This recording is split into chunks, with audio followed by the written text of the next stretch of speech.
Olá, seja muito bem-vindo ao Desvendando Sorvete. Aqui quem fala é a Pamela e aqui no Desvendando Sorvete você aprende como produzir o seu próprio sorvete sem defeitos.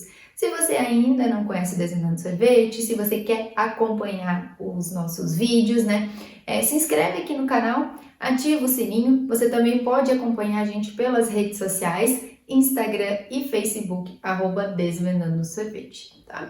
E no vídeo de hoje a gente vai falar de overrun. Overrun, taxa de incorporação de ar, quantidade de ar incorporado, basicamente é tudo a mesma coisa.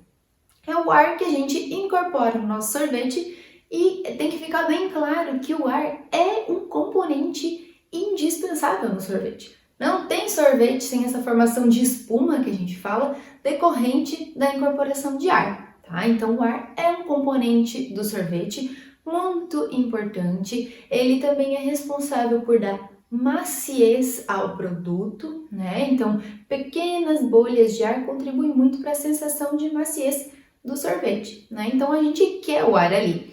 Claro que a gente tem sempre que tomar muito cuidado, porque muito ar, né? Além de, dependendo da quantidade, ser uma infração, né? A legislação estabelece aí quanto que precisa ter no máximo, pode ter no máximo, a gente já vai falar sobre isso, né? Ainda além do que muito ar diminui a percepção dos sabores, né? Dos aromas do sorvete. Então é bem prejudicial, assim como também a textura na boca, né? Aquela textura esponjosa que também não é o que a gente quer no sorvete. E pouco ar, por outro lado, dá uma sensação de sorvete muito pesado. A gente põe na boca, ele fica meio que uma gosma dentro da boca, assim, e também não dá essa sensação aveludada de maciez aí do sorvete, tá?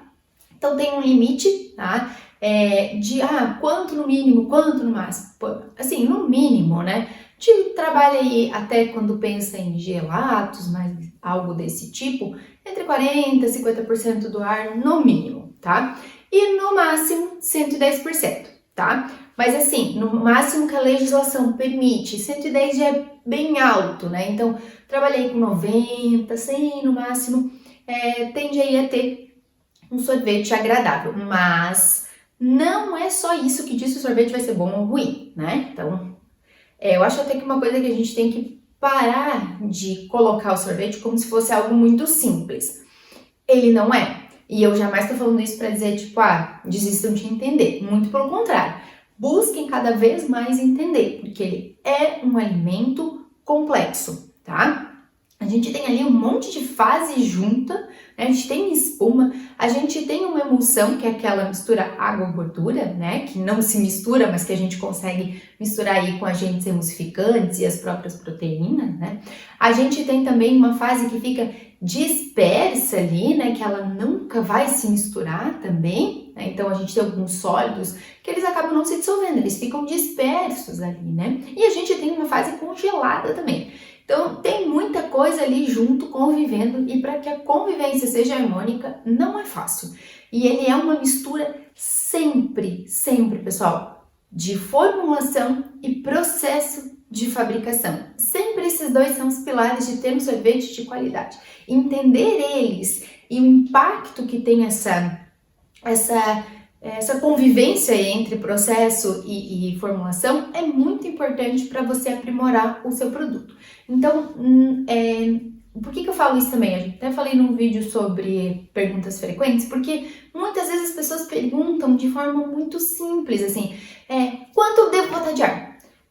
Sempre eu vou responder, depende, porque depende da sua formulação, do seu processo de fabricação, não é assim, você tem que testar, né? Não é uma resposta tão simples, mas o que eu digo entre 40% e 100%, 50%, 100% dependendo do produto, é relativamente aceitável, tá? Então é isso que eu quero dizer. Como que a gente calcula o overrun, tá? Então tem duas formas aí de calcular. Uma delas é você pegar um recipiente de volume padrão. Então, o que pode ser? Uma jarra, um pote, enfim, que tenha marcação de 1 litro, digamos assim, tá? Então, 1 litro, ali você sabe qual é o volume, beleza? Tira a tara desse potinho, desse recipiente e coloca ali dentro, até a marcação de 1 litro, de calda, sua calda, antes do processo de batimento, né, e congelamento. Então pega, põe aquela quantidade ali até atingir 1 litro, pesa esse potinho e vê quanto que tem, tá? Muito provavelmente vai ter muito perto de 1 quilo ali, tá? Porque a calda tem relativamente uma densidade parecida aí com a da água. Então, um e alguma coisinha, né, vai ser mais ou menos por aí. Tá? Então, você vai anotar essa quantidade aí, quanto que pesou, colocando dentro de 1 litro, né? Aí, depois, você vai bater o seu sorvete, vai fazer o processo de batimento e congelamento de forma instantânea ali e vai retirar o seu sorvete e vai botar nesse recipiente também ali, atingindo o volume de 1 litro e vai pesar, tá? E aí, você vai ter a sua massa de sorvete, beleza? Então, vamos pensar assim, se eu tenho 1 litro, eu botei ali no 1 litro, 1 quilo de calda. Então, eu tenho 1 quilo de calda que coube no meu volume de 1 litro, tá? Menos, quanto pesou o meu sorvete nesse mesmo recipiente de 1 litro? 475 gramas. Então, 0,475 quilos dividido pela massa de sorvete, 0,475. Multiplico isso por 100, eu vou ter algo muito próximo a 110%. Por que eu dei esse exemplo? Porque é isso que a legislação nos diz, tá? Ela não nos diz percentual de overrun, mas ela nos diz que 1 litro de sorvete precisa pesar no mínimo 0,475 quilos, ou 475 gramas, beleza? Então, o máximo que a gente pode ter é 110% de overrun, tá bom? Um outro meio de se fazer é, você sabe quanto você tem de calda antes em volume, você coloca a bater, e depois você sabe quanto que você retirou aí de sorvete. Você também pode fazer por esse cálculo aí para você saber quanto que rendeu, tá bom? Tendo o nosso overrun, beleza? Sei como calcular. Então, o que eu consigo fazer para quê? Conforme eu disse antes, essas bolhas de ar sejam menores possíveis, porque é o que a gente quer. A gente sempre quer cristal de gelo pequenininho, a gente quer bolhas pequenininhas, tá? E isso a gente consegue utilizando aí composição e processo de fabricação, tá? Pensando sempre nos dois lados. Então, existem alguns estudos que relatam, né? Aumentou utilizando isso, diminuiu utilizando isso. Só que tudo é uma questão de balancear. Não tô falando de balanceamento de caldas aqui, também, né? Mas tô falando também de balancear, porque às vezes algum item, ele ajuda a ter umas bolhas de ar pequenininhas, mas contribui por outro lado para ter cristal de gelo grande. Então eu preciso pegar ali um limite, né? Um valor intermediário, digamos assim, tá? Então, composição e processo. Vou falar primeiro aqui do processo de fabricação. O que alguns estudos dizem é que o aumento da rotação de raspadores, onde eu consigo ter esse controle, né? Então eu consigo botar mais RPM, menos RPM, né? Eu tenho esse controle da rotação, né? Da velocidade das minhas pás, tá? O aumento de rotação propicia, sim, bolhas de ar menores, né? Então, bolinhas de ar menores porque ele cisalha mais, quebra mais, né? Vai quebrando essas bolhas em tamanhos menores e vai deixando ali elas mais homogêneas dentro da minha calda, tá? Por outro lado, quero que eu falei para vocês, aumentar a rotação, quando a gente tem aí dentro da engenharia, né, um aumento de velocidade, a gente tem de ter também uma geração de calor, tá? Claro que ela é pequena, ínfima, né? Depende aí do tempo que fica rodando, né? Mas existe sim um aumento, uma geração ali de calor. E a gente quer, por outro lado, que o sorvete congele o mais rápido possível dentro da minha máquina no batimento, né? Então, por isso que eu digo que ali a gente tem que ter um limite, né? Por outro lado, eu tenho uma tendência maior de formar cristais de gelo maiores devido a essa geração de calor que a rotação das pás propicia, tá? Então tem que fazer um teste, ver se realmente melhora a textura do sorvete, enfim, quando aumenta ali a rotação, você acaba gerando realmente cristais que ficam mais perceptíveis e aí não vale tanto a pena, tá bom? Então é uma das coisas que os estudos indicam que pode propiciar uma diminuição no tamanho das bolhas de ar. Em seguida a gente tem tempo de batimento, porque isso corrobora com esse aqui, né, com a rotação. Quanto mais tempo eu fico batendo a minha calda ali, né, mais eu cisalho essas bolhas de ar e mais eu formo bolhas pequenininhas. Então, o aumento do tempo de retenção dentro do batedor auxilia a ter mais formação de bolhas pequenas, né? Inclusive, a gente sabe que deixando bater mais tempo, a gente incorpora mais ar. Obviamente, existe um limite, não vai gerar absurdamente mais volume por causa disso, tem um limite, que é um limite estabelecido, inclusive, pela própria composição da cauda, né? Mas a gente consegue incorporar mais, tá? Pasteurização. Por que pasteurização, tá?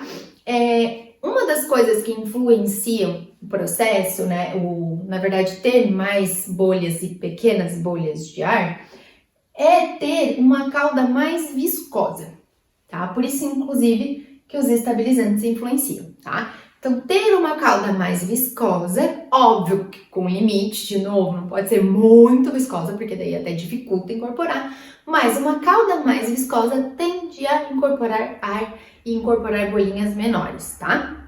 E a pasteurização dissolve melhor as matérias-primas, o que acaba propiciando que se hidratem mais facilmente as proteínas, especialmente as proteínas do leite, né? Elas têm uma capacidade de retenção de água maior pela hidratação e aquecimento, né? O processo de hidratação e de aquecimento. Então, a pasteurização influencia também. A maturação, sem dúvida, porque na maturação eu dou o tempo necessário para rearranjar toda a estrutura do que vai formar depois o meu sorvete. Então, eu dou o tempo para os glóbulos de gordura se ajeitarem e endurecerem, tá? Então, ali, isso ajuda, uma rede de glóbulos de gordura é essencial para formar bolhas de ar e bolhas menores, tá bom?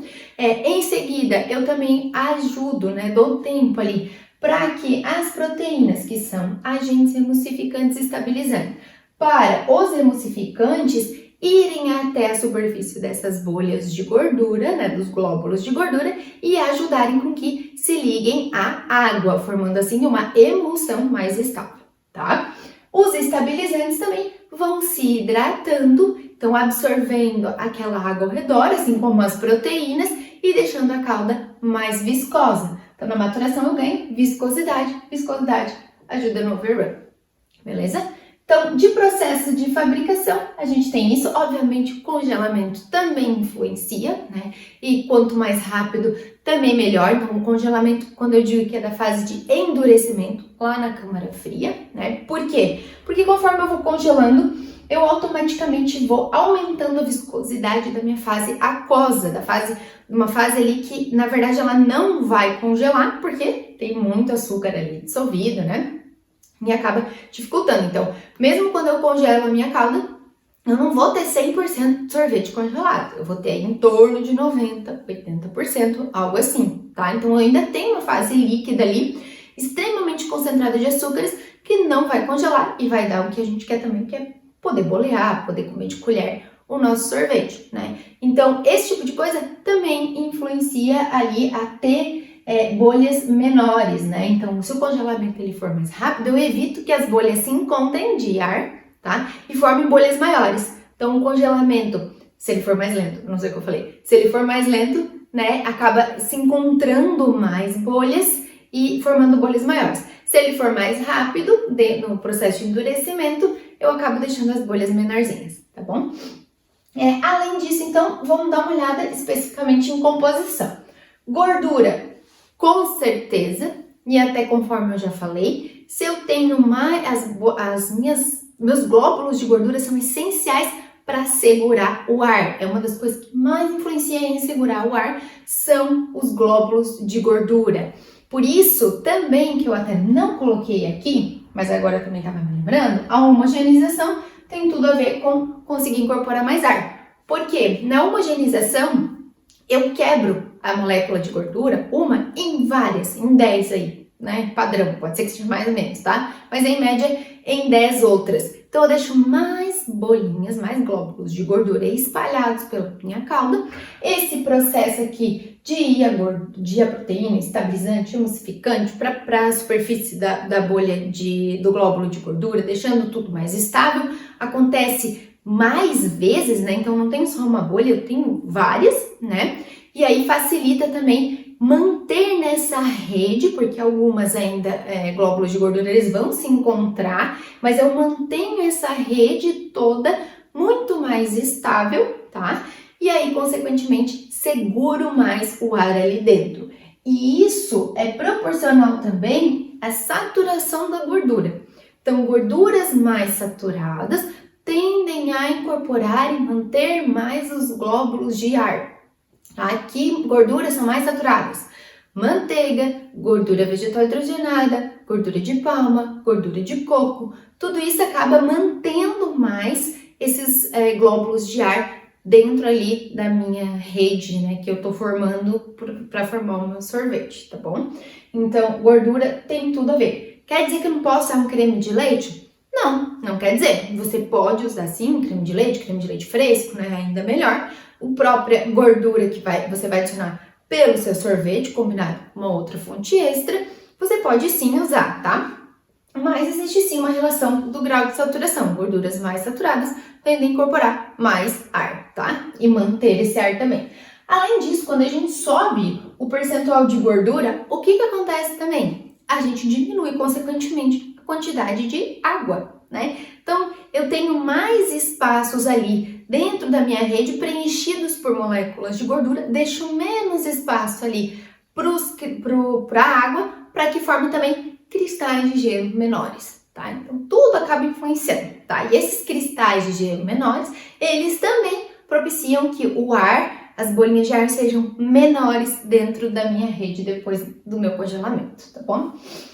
Então, beleza, proteínas, a gente já entendeu que tem tudo a ver também com estabilizar a minha rede, com absorver mais água, não absorver mais água ali, né? Então, ajuda, menos água livre, aumenta a minha viscosidade, a mesma coisa, estabilizante, se liga ali a água também, aumentando a minha viscosidade, aumentando o meu overrun, tá bom?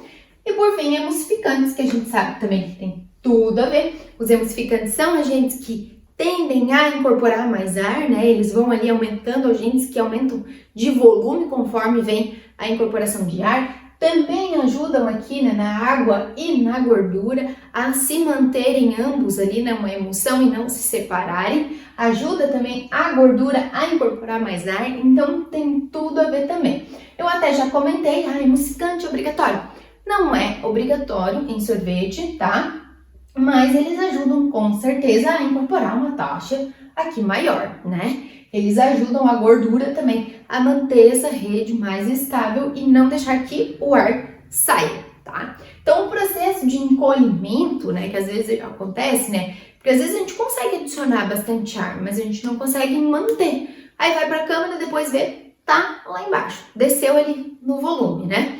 Então, isso é influenciado por tudo isso aqui. Ele não é único e exclusivamente, então só faltou estabilizante. Não, faltou gordura. Não, usa uma gordura mais saturada.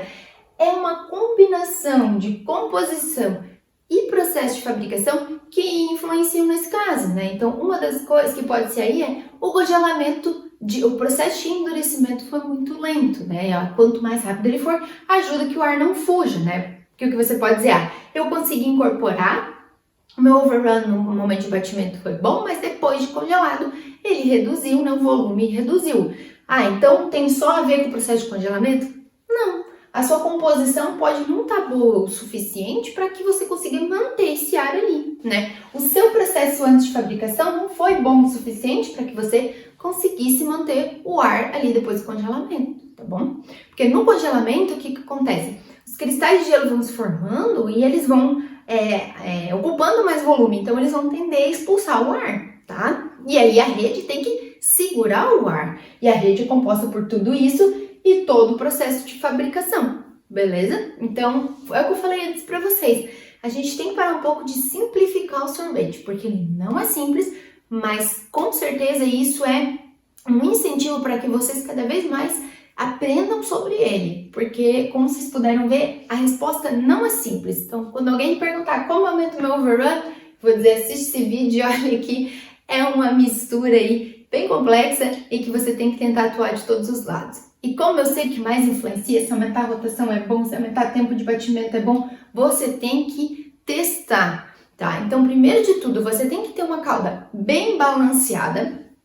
É o início de tudo, para você começar a ter um processo depois bom também. Então, o teu processo também deve seguir o que a legislação indica, porque tá ali é por um motivo, tá? Ele é um processo ideal de fabricação. Se possível, ter um homogeneizador, ele também vai te ajudar aí no processo.